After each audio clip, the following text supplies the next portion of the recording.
Shalom, shalom, povo de Deus. Nós vamos falar hoje sobre as guerras que todo ser humano enfrenta, tanto a guerra espiritual como a guerra na sua própria carne. Todos nós sabemos que nós temos inimigos, e o diabo, Satanás, é o nosso opositor, nosso inimigo das nossas almas. Porém, nós temos um inimigo pior que ele, que justamente ele encontra as brechas na nossa carne, ou seja, que é a nossa própria carne. O nosso maior inimigo é a nossa própria carne. Então o diabo ele é o oportunista. Ele vai querer alcançar vantagens na tua vida através das brechas da sua carne, através do fruto que a sua carne produz. Porque a nossa luta não é contra carne e sangue, e sim contra principados e potestades. Na versão King James atualizada, a palavra do Senhor, ela nos diz o seguinte: Efésios 6, capítulo 12. Portanto, a nossa luta não é contra seres humanos, e sim contra principados e potestades, contra os dominadores deste sistema mundial em trevas, contra as forças espirituais do mal nas regiões celestiais. Na versão revista e corrigida Almeida, Efésios 6, capítulo 6, verso 12, pois não é contra carne e sangue que temos que lutar, mas sim contra os principados, contra as potestades, contra os príncipes do mundo das trevas, contra as hostes espirituais da iniquidade nas regiões celestiais. Então você pode ver aí na palavra, no livro de Efésios, no capítulo 6, que nós acabamos de ler, né? Que fala sobre a nossa luta, que ela não é carnal. Carnal é assim que eu digo, a sua luta não é contra o seu chefe, não é contra sua mãe, seu marido, seu pai, seus filhos, e sim contra principados, potestades e dominadores, né? Nas regiões celestes, os espíritos que estão no mundo espiritual. A nossa guerra é espiritual, porque o diabo ele faz questão de fazer você acreditar que ele não existe. O maior trunfo do diabo é fazer com que você acredite que ele não existe, que é um folclore, que a Bíblia é um livro de folclore. Então o que acontece? Aí nós focamos a nossa guerra na direção errada. Nós apontamos nossas armas na direção errada. Nós usamos as armas erradas, né, contra o inimigo errado. Por exemplo, nós temos que usar oração, jejum, palavra, que acabamos de ler a palavra aqui de Efésios 6, capítulo 12, né, e posicionamento no mundo espiritual. Qual que é o posicionamento? É o posicionamento de santidade. E para nós gerarmos fruto, o fruto do Espírito, porque a nossa carne tem a tendência de gerar o fruto da carne. Na versão corrigida, está lá em 2 Coríntios 2, no versículo 10, que diz a seguinte palavra. No verso 11, porque não ignoramos as suas maquinações, ou, na versão atualizada, não ignoremos os ardis do diabo. Em quem perdoaste, no verso 10, em quem perdoastes algumas coisas, também eu, pois eu também perdoei. Sei que alguma coisa tenho perdoado por causa de vós. O fiz na presença de Cristo, para que Satanás não leve vantagem sobre nós, porque não ignoramos as suas maquinações ou seus ardis. Na Bíblia versão King James atualizada, 2 Coríntios 2, versículo 10, se perdoardes alguma coisa a alguém, também eu perdoo, e aquilo que perdoei, se é que havia alguma falta a ser perdoada, perdoei na presença de Cristo, por amor de vós, a fim de que Satanás não tivesse qualquer vantagem sobre nós, pois não ignoramos as suas artimanhas. Você se lembra que eu falei que o trunfo do diabo convencer você, até fazer também convencer você que ele não existe? É isso daqui. É fazer as pessoas o ignorarem, né? É fazer as pessoas se degladiarem umas com as outras. É as pessoas guerrearem umas com as outras. É as pessoas lutarem carne com carne. Porque quando você guerreia no nível da carne, você está se igualando ao nível de Satanás. Sabe aquele velho ditado? Ah, eu desci do salto? Então, quando você desce do salto, você fica no mesmo nível da outra pessoa. Então, quando você guerreia carnalmente, você está no nível do diabo, é onde ele vence você. Né? Por isso que a Bíblia fala aqui, o apóstolo Paulo fala em 2 Coríntios, no capítulo 2, lá no versículo 11, para nós não ignorarmos as artimanhas de Satanás. Né? E ele quer que você ignore. Por quê? Quando você não ignora, você passa a entender quais são as armas que você deve usar contra ele e contra quem você deve lutar, é onde você obtém vitória, porque você vai lutar contra o seu verdadeiro oponente. No livro de Atos, no capítulo 5, no versículo 3, então indignou-se Pedro, Ananias, por que permitistes que Satanás enchesse o teu coração, dizendo-te, induzindo-te a mentir ao Espírito Santo, para que ficasse com a parte do valor do terreno? E Pedro a questionou, dizendo-te, vendeste por este preço aquelas terras? Ela confirmou, sim, por este preço. Então Pedro a repreendeu, por que vós entrastes em acordo para tentar o Espírito do Senhor? Eis que estão aí à porta os pés dos que sepultaram teu marido, e a eles a levarão também. Naquele mesmo instante, ela caiu morta aos pés de Pedro.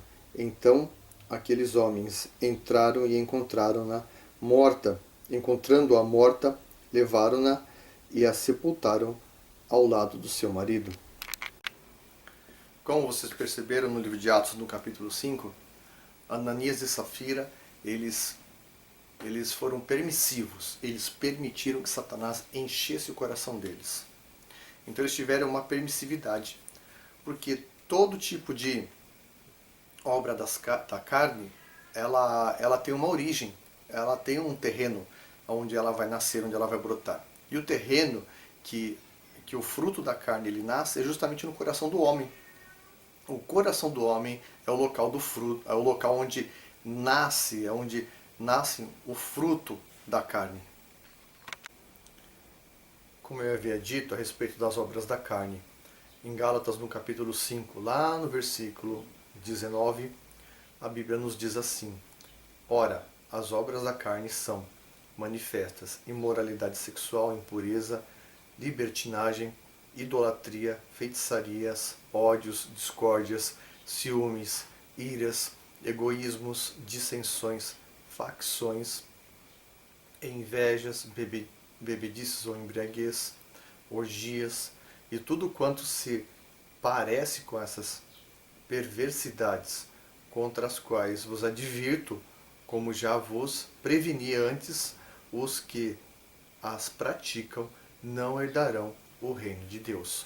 Então, como eu estava aqui observando na Bíblia, você pode elencar 6 portais da carne.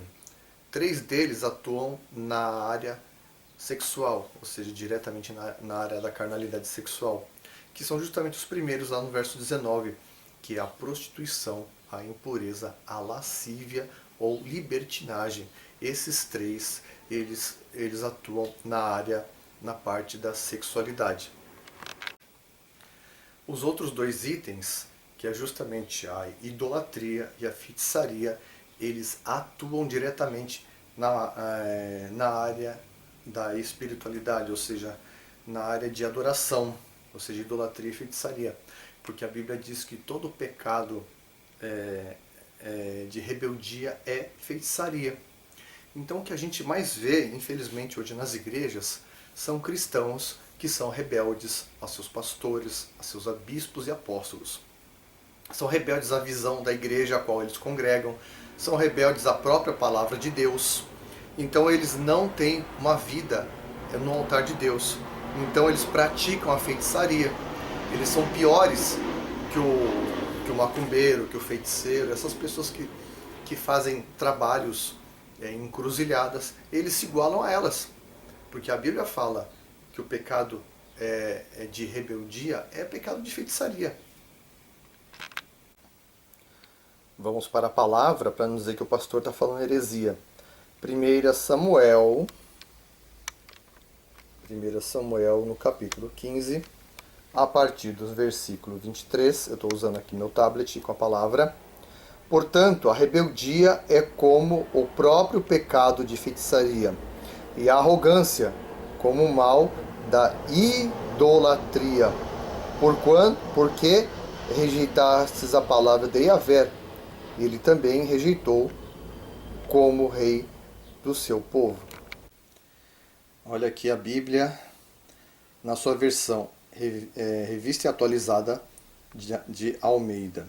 Aqui é 1 Samuel capítulo 15, a partir do versículo 23.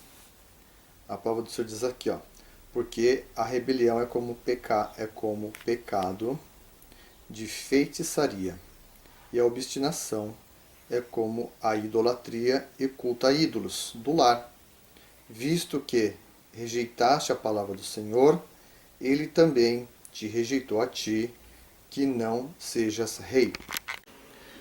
Como vocês puderam ver, eu falei aqui na palavra do Senhor, no livro de 1 Samuel, no capítulo 15, versículo 23, como vocês viram, Samuel, o profeta Samuel, está falando para o rei Saul. Como ele foi rebelde à palavra do Senhor, ele não seria mais rei. Ele não seria mais rei sobre o Israel de Deus. O problema de Saul é que ele não ouvia Deus. Ele ouvia a carne dele. O profeta Samuel, ele pedia da parte de Deus a palavra. Ele trazia a palavra para Saul. E Saul fazia aquilo que dava na telha dele. Saul fazia aquilo que estava na carne dele. E hoje, infelizmente, muitos crentes hoje, muitos cristãos são assim. Eles são rebeldes às suas autoridades espirituais, são rebeldes aos seus ministérios. Tipo assim, o cara está no ministério e porque quando às vezes ele é contrariado pelo seu pastor, seu bispo apóstolo, o que ele faz? Ele quebra aliança com o seu ministério e vai para outro. E de lá vai para outro, e vai para outro, e vai para outro. Fica igual um macaco pulando de galho em galho, até a hora que pegar um galho podre e se estourar todo.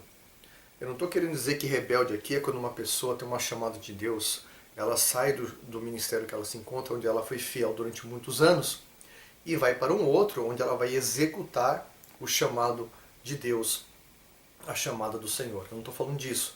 Estou falando daquelas pessoas que não se adequam a lugar nenhum, que não obedecem a pastor nenhum, né? E aquele velho jargão: eu só obedeço a Deus e não obedeço aos homens.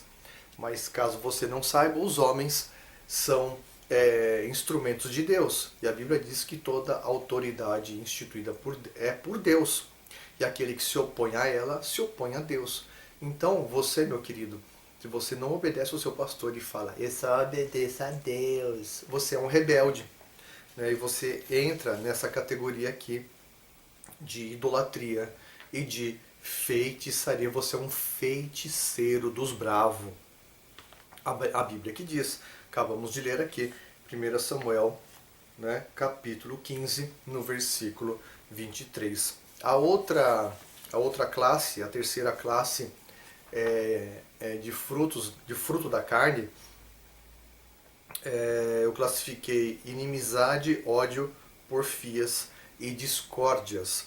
Isso acontece o quê? Entre o relacionamento entre pessoas, entre irmãos, né? Tem pessoas que se odeiam, tem pessoas que têm inimizades umas com as outras, elas se degladeiam. Então, quando eu falei sobre, no começo, né, quando eu falei sobre a luta no foco errado, é justamente isso. Quando você tem inimizade com o seu irmão, com o seu semelhante, você está lutando contra a carne. Você não está lutando contra principados e potestades. Quando você odeia alguém, você está caindo num dos maiores pecados, que é odiar o seu próximo. E a Bíblia diz, Jesus, ele falou assim, para nós amarmos o nosso próximo como a nós mesmos.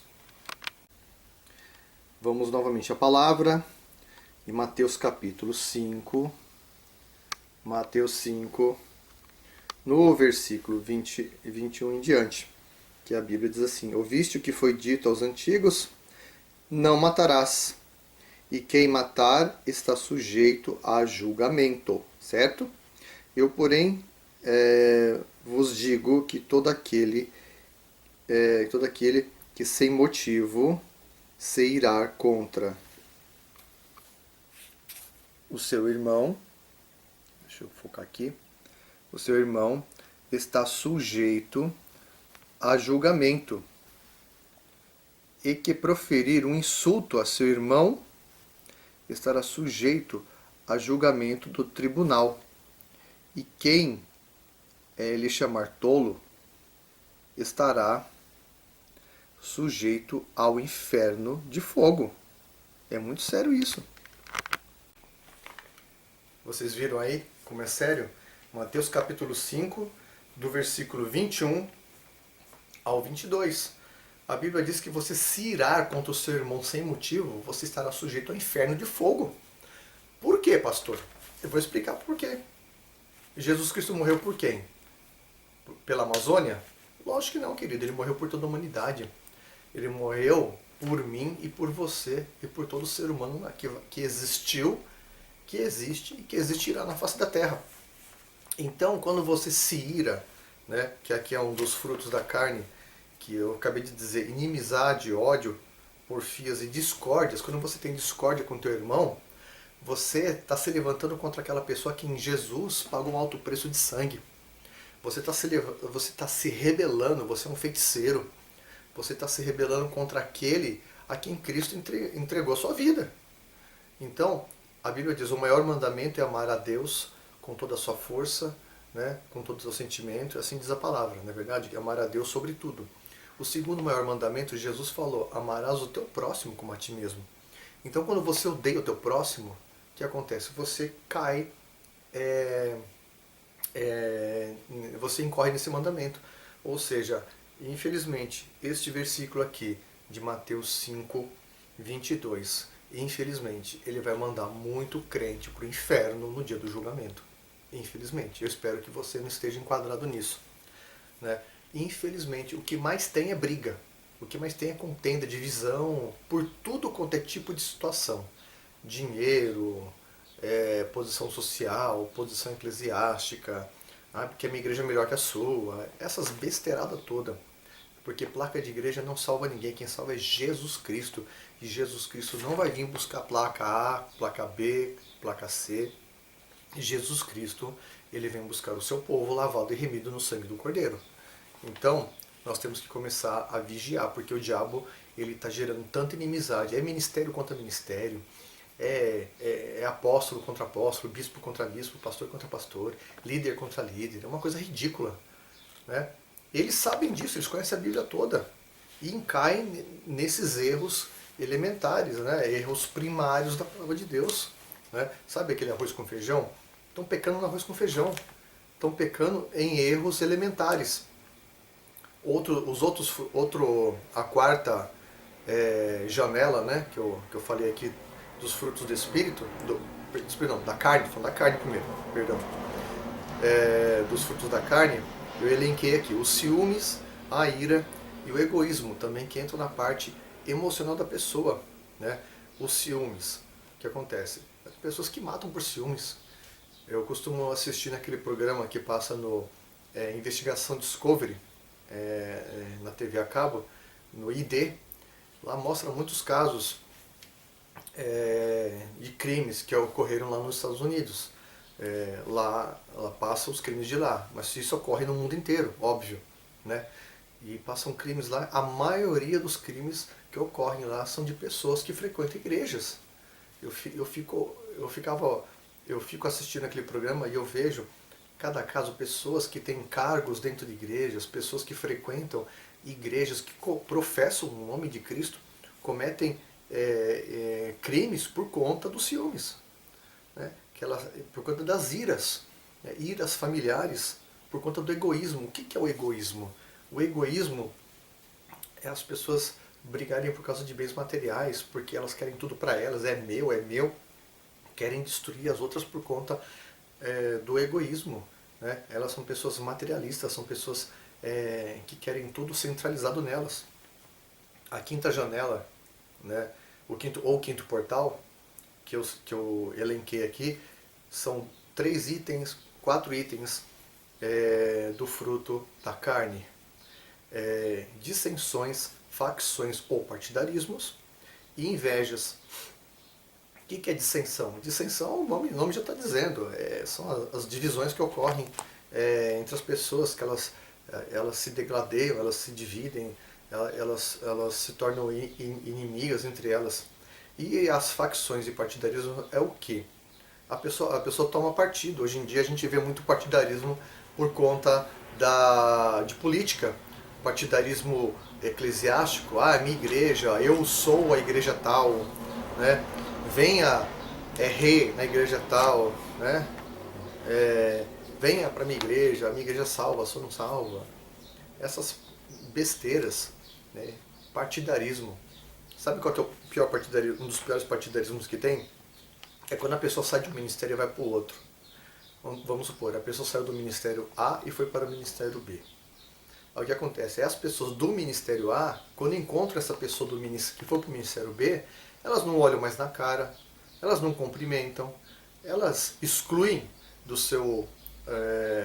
sua lista de amizades, né? E a liderança da igreja A ainda ensina errado para as pessoas, dizendo, o fulano é rebelde, né? O fulano quebrou a aliança, não fala mais com o fulano, que o fulano é isso, o fulano é aquilo. Ou seja, isso é dissensão. Isso é facção, né? Isso é inimizade, é ódio, como eu acabei de falar. Cai nesse versículo aqui de Mateus 5. Quantos líderes de igrejas, quantos líderes estão fazendo isso, né, com seus liderados? Eles querem dominar, e o reino de Deus não é domínio, né? E por fim, o sexto portal carnal, eu elenquei mais duas situações, dois frutos carnais, que na verdade são 4, mas que tem o mesmo significado. Por exemplo, embriaguez e bebedice, por isso que eu falei 4, né? Glutonarias e urgias. Então, a embriaguez e a bebedice são o quê? São os vícios da carne, são os vícios carnais. E é justamente isso. Embriaguez e bebedice é os vícios, é o próprio uso do álcool, é o uso das drogas, entorpecentes, é tudo aquilo que entorpece a mente da pessoa. Por que as pessoas se embriagam, as pessoas usam drogas? Para quê? Para entorpecer a mente. Porque em Romanos capítulo 12, lá no versículo 2, o apóstolo Paulo nos ensina que o nosso culto ele é racional. Então, se o seu racional ficar entorpecido, que culto você vai oferecer a Deus? Nenhum. Você vai virar um animal, vai ficar vivendo um culto da sua carne, né? Você vai ter ações da sua carne.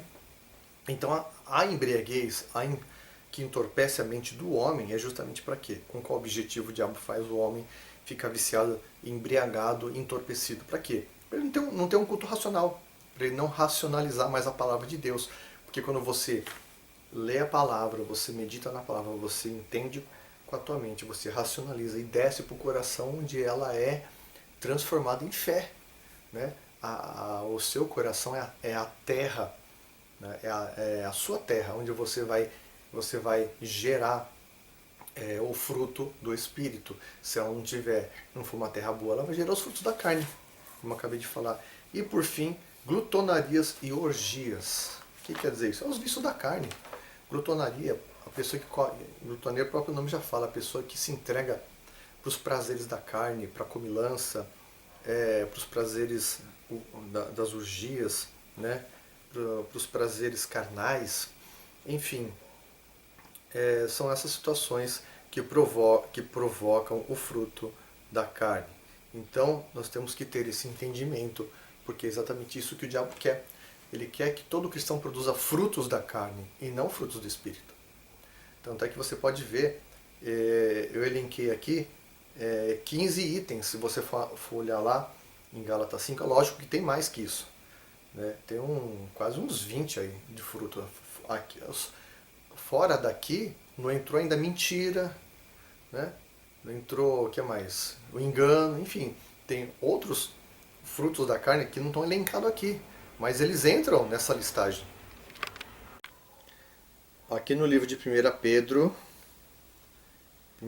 2, no versículo 5, a palavra do Senhor nos diz aqui, ó, também vós mesmos, como pedras que vivem, sois edificados casa espiritual, para ser sacerdócio santo, a fim de oferecer sacrifícios espirituais e agradáveis a Deus por intermédio de Cristo Jesus. Nós somos casa espiritual. E no livro de Apocalipse 3, no capítulo 20, olha lá que a palavra do Senhor diz: eis que estou à porta e bato. Quem está à porta? Jesus. Tanto é que aqui você está vendo que a letra de vermelho é Jesus falando. Se alguém ouvir a minha voz e abrir a porta, entrarei em sua casa e cearei com ele e ele comigo. Você entendeu isso? Nós somos templo do Espírito Santo, nós somos casa e morada de Jesus Cristo.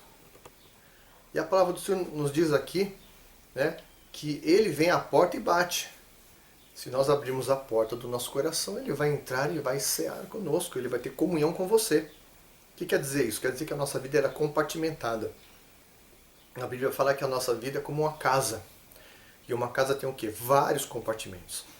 Tem sala, cozinha, quartos, porão, sótão, cozinha, sala, enfim, tem tudo. Banheiro. Então, muitas vezes, quando a pessoa aceita Jesus, muitas vezes não, quando o cristão aceita Jesus, às vezes ficam áreas na vida dele que ainda estão compartimentadas. Ele não permite Jesus entrar em certos cômodos. Né? Ou seja, tem pessoas que aceitaram a Jesus, mas tem alguns cômodos que ainda há prostituição. Eles aceitam a Jesus, mas tem alguns cômodos que ainda tem idolatria.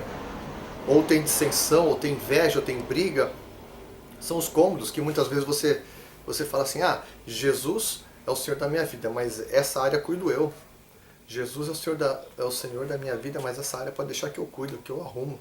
Só que Jesus, ele quer entrar em todos os cômodos da tua vida, em todos os cômodos da sua casa espiritual. Para quê? Porque quando a luz bate, né, quando a luz ela ilumina alguma coisa, o que acontece? Fica tudo às claras. Então você pode ver a sujeira, você pode ver as coisas ruins, então onde você pode fazer a limpeza. Então é necessário que a nossa casa fique limpa. E o diabo quer que a nossa casa fique suja, com essa sujeira da carne. Então, enquanto você estiver produzindo frutos da carne, a Bíblia deixa bem claro, não herdará o reino dos céus. E infelizmente, biblicamente, depois eu vou provar em outro estudo, que metade da igreja não vai subir. Que é justamente a parábola das 10 virgens. 5 eram sábias que tinham reservado seu azeite na lâmpada, e 5 nécias, nécia quer dizer loucas, e 5 loucas que esgotaram o seu azeite e deixaram o seu azeite acabar e não repuseram o azeite. E quando o noivo veio, que era Jesus, ele fechou a porta, levou aquelas 5 sábias que tinham azeite e elas foram bater na porta. Né? Elas bateram na porta e Jesus falou assim, não vos conheço, apartai-vos de mim. Né? Então é o que vai acontecer, infelizmente, com muitas pessoas. Então, nós cristãos temos que tomar cuidado. Por quê? O nosso coração é um jardim. Outro dia eu ministrei isso na igreja que eu estou congregando. Né? O Espírito Santo me deu o comparativo de um jardim. E quem tem que ficar no centro do nosso jardim? Né? Porque nós somos a terra. Você é a terra. A terra clama. O nosso corpo tem todos os elementos da terra, todos os elementos minerais da terra, o nosso corpo tem. Por isso quando Deus ele fala que quando o homem morre, do pó ele veio, do pó ele voltará. O elemento volta para a terra, o espírito volta a Deus. E o espírito volta para Deus. Então, o que é o nosso jardim? O nosso jardim tem que ter a rosa de Saron, que é Jesus. Se o seu jardim tem ervas daninhas, porque você não cuida, qual foi a ordem que Deus deu para Adão? Para ele lavrar a terra, lavrar o campo, né? Para que Adão lavrasse o campo. Essa foi a ordem que Deus deu para ele. Né? Então ele tinha um jardim para cuidar. Ele tinha uma árvore para zelar, a qual ele não zelou. Ele permitiu que o diabo tocasse, ele permitiu que o diabo atentasse o Eva e tocasse naquilo que é de Deus. Era para o homem guardar aquilo que é de Deus. Então Jesus Cristo, ele é a rosa de Saron que está no nosso jardim. E o seu jardim, quem tem que cuidar desse jardim é você. Você que tem que podar essas ervas daninhas, que são esses aqui, que são os frutos, o fruto da carne. Você já comeu um fruto? Vamos dar um exemplo do fruto do abacate. Quando você abre um abacate, o que tem dentro dele? Tem um caroço, não tem? Então, você come o caroço? Não, aquele caroção grande, sabe? Aquele caroço redondo. Né? Você come a carne do abacate e se você pegar aquele caroço e plantar ele, vai nascer uma outra árvore. Então o que vai acontecer? Vai gerar mais fruto daquele fruto. Então quando nós geramos frutos da carne, a gente está gerando uma semente também. A gente vai produzir, a gente vai gerar situações para que ele se reproduza, para que produza mais pessoas também com aquele mesmo fruto, né, que vão comer aquele fruto futuramente. Por isso que nós temos que produzir frutos do Espírito, para que quando as pessoas comerem a semente não, quando as pessoas plantarem a semente e comerem do fruto desse Espírito, vão gerar mais fruto do Espírito. No livro de Isaías, no capítulo 61, o Espírito do Senhor Deus está sobre mim, porque o Senhor me ungiu para pregar as boas novas aos quebrantados. Está vendo aqui? Quebrantados. Enviou-me a curar os quebrantados de coração, a proclamar liberdade aos cativos e a pôr em liberdade os algemados, e a pregoar o ano aceitável do Senhor e o dia da vingança do nosso Deus, e consolar todos os que choram. Você viu que Jesus, ele veio apregoar as boas novas aos quebrantados. Se o seu coração for um coração duro, for que nem aquela terra, né, que a semente caiu em terra dura e veio o sol e queimou, não não adianta. Jesus veio trazer para os quebrantados de coração. Então ele só pode trabalhar com seu coração se ele for um coração maleável, um coração quebrantado. É igual o vaso do oleiro, ele só pode trabalhar com você se você for um vaso maleável. Então aqui, os quebrantados de coração, né? Como eu acabei de ler a palavra, proclamar libertação aos cativos. Quem que é o cativo? Lembra que nós falamos lá daqueles 6 portais da carne, né, que tem aquele monte de mais de 15 frutos da carne, uns 20 frutos da carne, nos 6 portais. Então, para pôr em liberdade justamente esses que estão presos nas obras da carne, e pôr em liberdade os algemados. Algemados no que, pastor? Pessoas estão presas, pessoas que são presas nas áreas emocionais, sentimentais, enfim, uma série de problemas psicológicos, problemas espirituais. Tem um monte de gente presa, tem um monte de gente cativa que aceitou Jesus, ela acha que se batizando tá bom demais, fica por isso mesmo. Então a pessoa acha que aceitou Jesus, tá bom, não, ela passa por um processo de libertação na vida dela. Ela tem que se libertar dos frutos da carne. Por quê? Porque desde Adão até aqui, Adão gerou o fruto da carne, pela rebeldia, pela desobediência. Então nós temos que nos livrar do fruto da carne para podermos produzir o fruto do Espírito. aqui na palavra no livro de Jeremias, no capítulo 17, ela fala o seguinte, a partir do versículo 9. Enganoso é o coração, olha, enganoso, mais do que todas as coisas, então o coração engana tudo, e desesperadamente corrupto, quem o conhecerá? O coração não é apenas corrupto, ele se desespera para se corromper, ele tem um desespero para se corromper.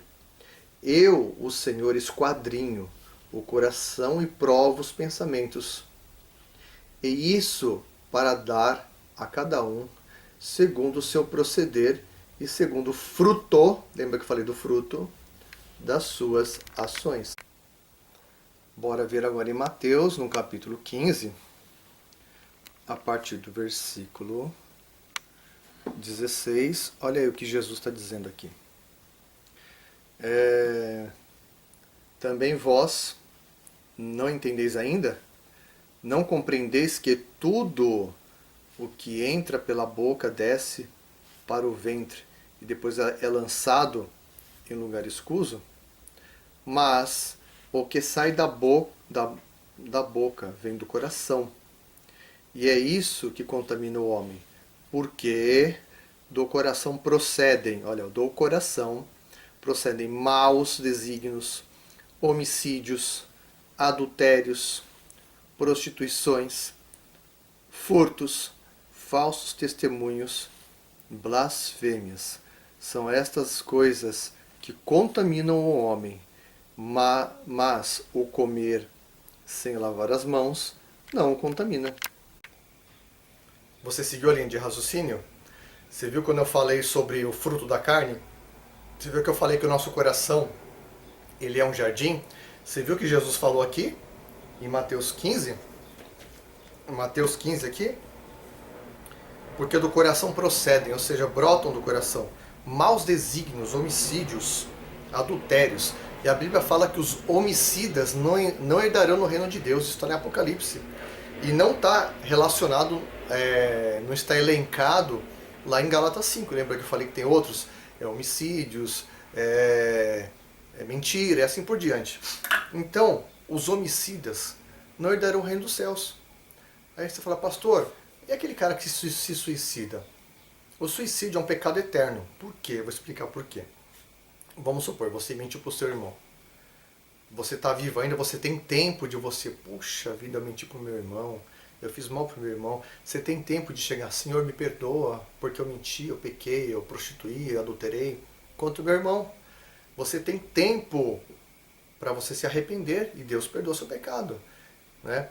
O pecado de homicídio também. A pessoa, o que difere um pecado do outro, não existe pecadinho e pecadão. O que existe são as consequências diferentes. Ou seja, a pessoa que mente, ou a consequência da mentira dela, não é a mesma consequência de um homicídio. Se você matar uma pessoa, o que vai acontecer? Você vai preso. Você vai pegar uma prisão perpétua. Lá nos Estados Unidos tem até pena de morte para quem mata, né? Ou prisão perpétua. Agora, a pessoa não pega uma prisão perpétua, não pega um presídio por conta de uma mentira. Você entendeu a comparação que eu fiz? Esses são os níveis que os pecados eles geram, as consequências que diferem. Então, a pessoa que se suicida, o que acontece com ela? A pessoa, vamos supor, pum, se matou. Como que ela vai voltar e pedir perdão a Deus? Entendeu? Ela está no pecado eterno. Então o diabo, ele está dando essa cartada nesses últimos tempos, fazendo com que um monte de gente se suicide. Como que ele faz uma pessoa se suicidar? Ele tentou o próprio Jesus. Quando Jesus, lá em Mateus 4, ele foi levado pelo Espírito Santo ao pináculo do templo, o que o diabo falou para Jesus?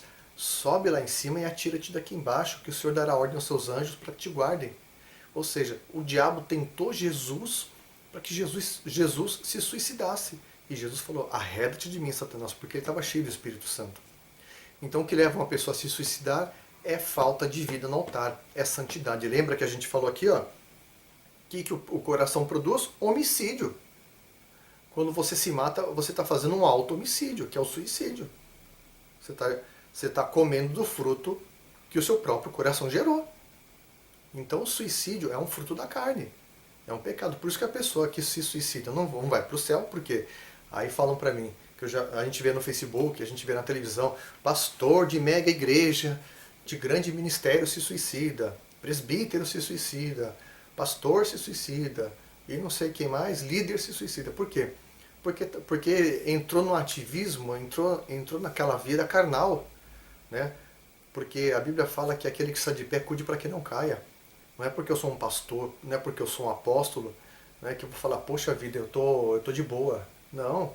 Quanto maior o meu grau hierárquico, quanto maior a unção ministerial que eu tiver, mais eu tenho que vigiar e tomar e zelar pela terra do meu coração, para que meu coração não venha produzir os frutos da carne, mas que venha gerar frutos do Espírito. Então você viu, vimos que lemos lá em Jeremias 17, o coração do homem é corrupto, o coração do homem é enganoso. A Bíblia não fala que ele é apenas corrupto, ele é desesperadamente corrupto, ou seja, ele se desespera para se corromper. Ele se desespera, né, para te enganar. Então a pessoa que só anda por sentimentos, né? Hoje em dia as igrejas estão muito inchadas, aquele culto almático, só mexe com o sentimento das pessoas, aquele culto coaching, né? Estão tirando o profeta para colocar o coaching. O coaching, o que é? A palavra coaching que é treinador, entendeu? É uma palavra de ramo, é uma palavra do ramo empresarial. Estão querendo trazer a cultura empresarial para dentro das igrejas. Ou seja, qual é a cultura empresarial? É mamon. Jesus falou assim, ou vocês vão servir, ou há de aborrecer um senhor e agradar a outro, ou servir um e aborrecer a outro. Não pode servir a dois senhores. A Bíblia diz, ou você vai servir a Deus ou a mamon. O que é mamon? É o Deus desse mundo, é a finança do mundo, é o domínio econômico, é o domínio monetário, né? É o domínio capitalista que nós temos. Então esse negócio de coaching está entrando, colocando uma visão capitalista dentro das igrejas, né? Dizendo que o pastor é o chefe, tem que mandar nos liderados. Não é assim não, que o apóstolo tem que ser intocável, tem que andar com segurança ao redor. Nada disso. Entendeu? Nós temos que pregar o reino de Deus, e no reino de Deus não existe maior ou menor. Para Deus todos somos iguais no reino de Deus. O que difere um do outro é que Deus dá responsabilidades diferentes para cada um. A Bíblia fala que apóstolo, profeta, evangelista, pastor e mestre não é título, é dons ministeriais, não são títulos. Tá? Lá em Efésios capítulo 4 fala sobre isso. São dons ministeriais. As pessoas confundem e falam, o cara tem título de pastor. Não é título de pastor. Se ele for um homem de Deus, ele tem o dom do pastoreio. Então, nós não podemos confundir as coisas. Então, voltando aqui ao assunto, né, o coração do homem, então nós chegamos a entender que Deus ele não fala o coração do homem assim diretamente. O homem tem que estar com o coração tratado. Deus fala o seu espírito.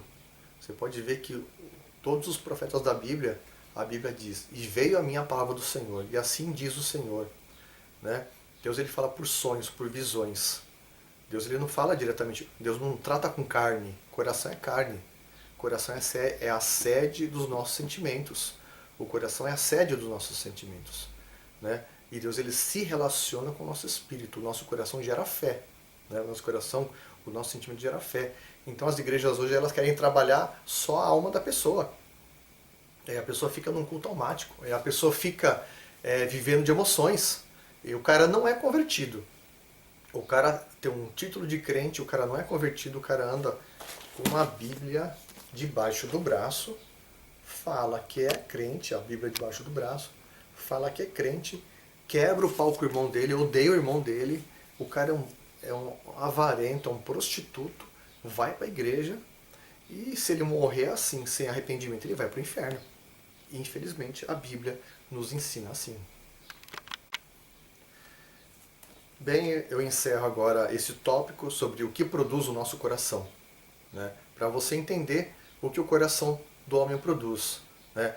Aí outro dia me perguntaram, mas pastor, Mas a Bíblia não fala que Davi era o homem segundo o coração de Deus? Que Deus tem coração, não. Como eu falei, o coração ele representa a sede dos nossos sentimentos. Deus tem sentimentos. Só que o sentimento de Deus é puro. O sentimento de Deus não produz prostituição. O coração de Deus não produz adultério, não produz ódio, ira. Deus, ele é amor. Então o que acontece? Se Davi era um homem segundo o coração de Deus, é porque Davi, ele agradava a Deus. Davi tinha sentimentos iguais aos sentimentos de Deus, mas o coração de Davi também produzia os frutos da carne. Né? Tanto é que Davi ele adulterou, Davi ele mandou matar um soldado, ele foi um assassino, ele cometeu vários pecados que tiveram enormes consequências. Mas a diferença é que Davi se arrependia. Entendeu? A palavra-chave aqui é o arrependimento. Quando nós estamos com o coração assim, nós temos que buscar o arrependimento no Senhor. O arrependimento que limpa o nosso coração para produzir o fruto do Espírito. Então você tem que buscar o arrependimento. Porque Deus não se relaciona com um coração prostituto, com um coração imundo. Deus ele se relaciona com quem é santo. E santidade não é uma imagem. Santidade é separar-se. A palavra santo quer dizer separado. Santificar-se é separar-se para Deus. É você ter um sentimento puro para Deus. É você ter uma vida no altar para Deus. Então, eu convido a você. Se você é um cristão, você é um líder, você é um pastor, você é um bispo, você é um apóstolo, e você está nessa carnalidade horrorosa, se você morrer assim, você vai para o inferno, meu querido. Lamento. A Bíblia fala, né? A Bíblia é bem clara. A quem muito é dado, muito será cobrado. Então, se você não tomar atitude de andar em santidade, você vai para o inferno. Não adianta chegar lá diante de Jesus e falar, eu era pastor, bispo, apóstolo, eu expulsei demônio, falei em línguas. Jesus vai falar, apartai-vos de mim que não vos conheço. Tá entendendo? Se você estiver na carne, você é o primeiro da lista que vai para o inferno. Você vai para o inferno. Não adianta fazer pacto com uma maçonaria, para ganhar dinheiro. Não adianta, irmão. Você vai para o inferno. Você perde sua salvação. Você vai. É aquela pessoa que aceitou Jesus, nadou, ou seja, lutou para crescer, cresceu espiritualmente, virou um pastor, um bispo, um apóstolo, né? Nadou, e vai morrer na praia? Não, meu irmão. Aquele que está em pé, cuide para que não caia. Então você tem que zelar pela tua salvação. Então, o que Jesus veio pregar no ministério dele? Quando João Batista veio ser o precursor de Cristo. Arrependei-vos porque é chegado o reino dos céus. E Jesus veio em seguida. Arrependei-vos porque é chegado o reino dos céus. Então eu convido você hoje, que tem um título de cristão, que frequenta uma igreja, uma denominação. Se arrependa hoje.